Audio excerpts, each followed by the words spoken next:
Hello everyone, I am your English educator Nazma Ram and again I welcome you to our new lesson of Basic English Grammar series only on 360 degree Regyan.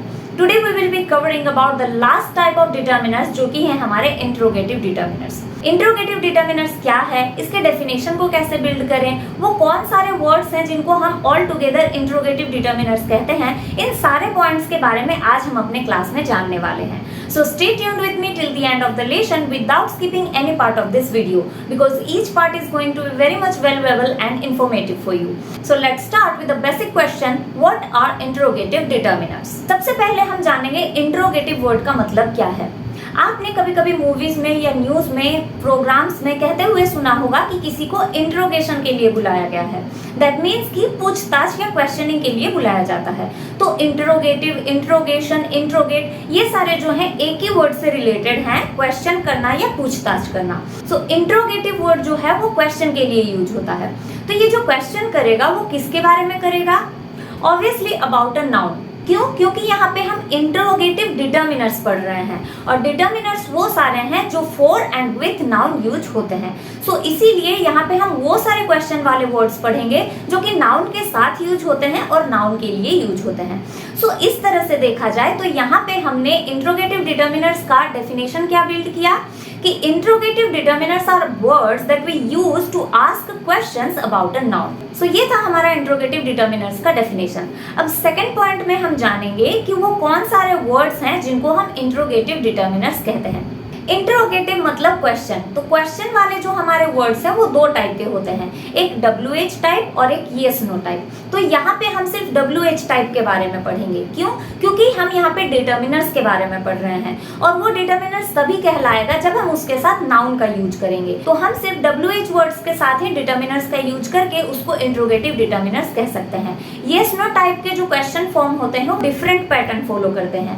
तो ये दोनों types जो हैं WH type and yes no type, इनको हम interrogative sentences कहते हैं क्योंकि ये इंट्रोगेशन या क्वेश्चन करने के लिए यूज होते हैं. तो इंट्रोगेटिव सेंटेंसेस के बारे में भी आगे हम अपने लेसन में जरूर पढ़ेंगे, लेकिन यहाँ पे ये पॉइंट जानना जरूरी है कि इंट्रोगेटिव सेंटेंसेस जो है वो हमारे दो टाइप के होते हैं, एक WH टाइप और एक yes no टाइप. तो यहाँ पे सिर्फ हम WH टाइप के बारे में पढ़ेंगे. अब ये जो WH टाइप क्वेश्चंस हैं वो भी कुछ WH वर्ड्स को लेके बनते हैं, like who, whose, which, what, when, where, how, why. ये सारे जो वर्ड्स हैं इनको हम WH वर्ड्स कहते हैं जो कि WH type of question form करते हैं.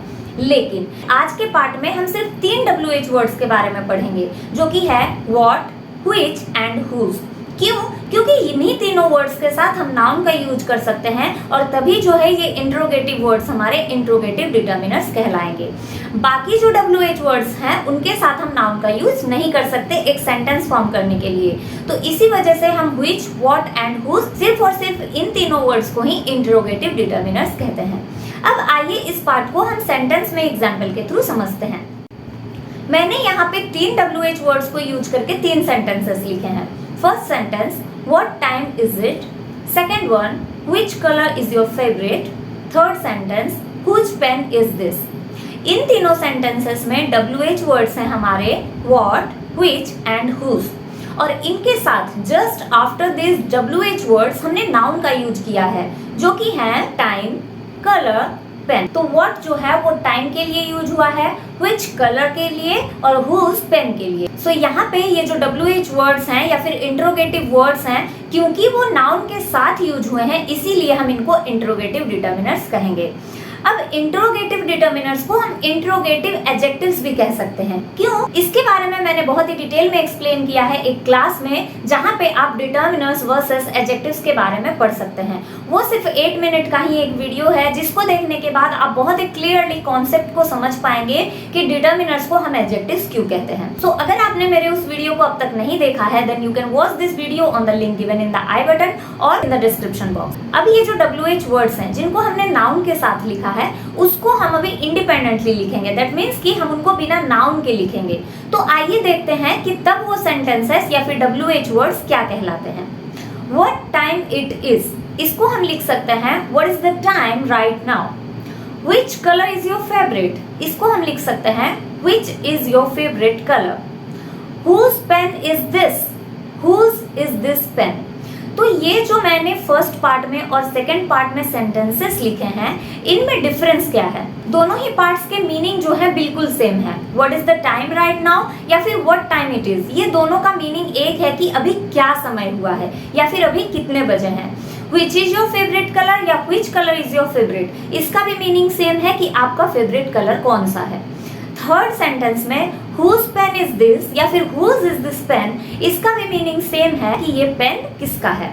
तो इन सारे सेंटेंसेस के मीनिंग्स एक हैं, लेकिन हमने चेंज क्या किया है इनके पैटर्न को। WH वर्ड्स के साथ जो नाउन्स लिखे हुए थे फर्स्ट पार्ट में, सेकेंड पार्ट में हमने उनके पोजीशन को चेंज कर दिया। दैट मीन्स कि हमने उनको वर्ब के बाद लिख दिया। So first part of sentences में जो WH वर्ड्स हमारे इंट्रोगेटिव डिटर्मिनर्स कहलाते थे या फिर इंट्रोगेटिव एडजेक्टिव्स कहलाते थे, उनको सेकेंड पार्ट में हम इंट्रोगेटिव डिटर्मिनर्स या इंट्रोगेटिव एडजेक्टिव्स नहीं कह सकते।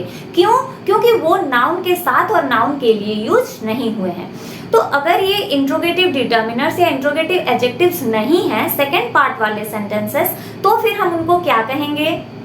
Interrogative pronounce. क्यों इंट्रोगेटिव प्रोनाउंस? क्योंकि ये नाउन के साथ नहीं यूज हुए हैं, बल्कि ये नाउन के प्लेस में यूज हुए हैं। और प्रोनाउन हम उसी को कहते हैं जो कि नाउन को रिप्लेस करता हो, जिसके बारे में मैंने आपको प्रीवियस क्लासेस में भी बहुत अच्छे से एक्सप्लेन किया है, जब हमने पजेसिव प्रोनाउन और पजेसिव डिटर्मिनर्स को समझा था और डेमोन्स्ट्रेटिव प्रोनाउन और डेमोन्स्ट्रेटिव डिटर्मिनर्स के बारे में पढ़ा था। सो अगर आप मेरे चैनल पे नए हैं और मेरे वीडियो को पहली बार देख रहे हैं, तो इस लेसन को या कंसेप्ट को अच्छे से समझने के लिए आप मेरे डिटर्मिनर्स के सीरीज को जरूर वॉच करें। आई अश्योर यू कि आप इन सीरीज को देखने के बाद डिटर्मिनर्स, एडजेक्टिव्स और प्रोनाउन को लेके आपके माइंड में जो भी डाउट्स होंगे वो सारे क्लियर हो जाएंगे। भले ही हमने प्रोनाउन और एडजेक्टिव्स के पार्ट को डिटेल में यहाँ नहीं पढ़ा है, लेकिन क्योंकि हमने डिटर्मिनर्स, प्रोनाउन और एडजेक्टिव्स को कंपैरिजन के थ्रू जाना है, which is the best way to understand any grammatical concept, तो आप मेरे उन वीडियो सीरीज को जरूर वॉच करें। जहाँ पे डाउट हो मुझे कॉमेंट बॉक्स में क्वेश्चन जरूर करें, और आपको अगर लगता है कि मैंने कोई पार्ट मिस किया है आपको एक्सप्लेन करने में, then do let me know in the comment box. I must try to make videos on those topics and points and explain you in a better way. So that's all for today. I hope कि आज का topic आपने बहुत अच्छे से समझ लिया है। नेक्स्ट वीडियो में हम फिर से मिलेंगे एक न्यू पार्ट्स ऑफ स्पीच के सीरीज के साथ। तब तक के लिए stay tuned, keep learning, take care and bye bye.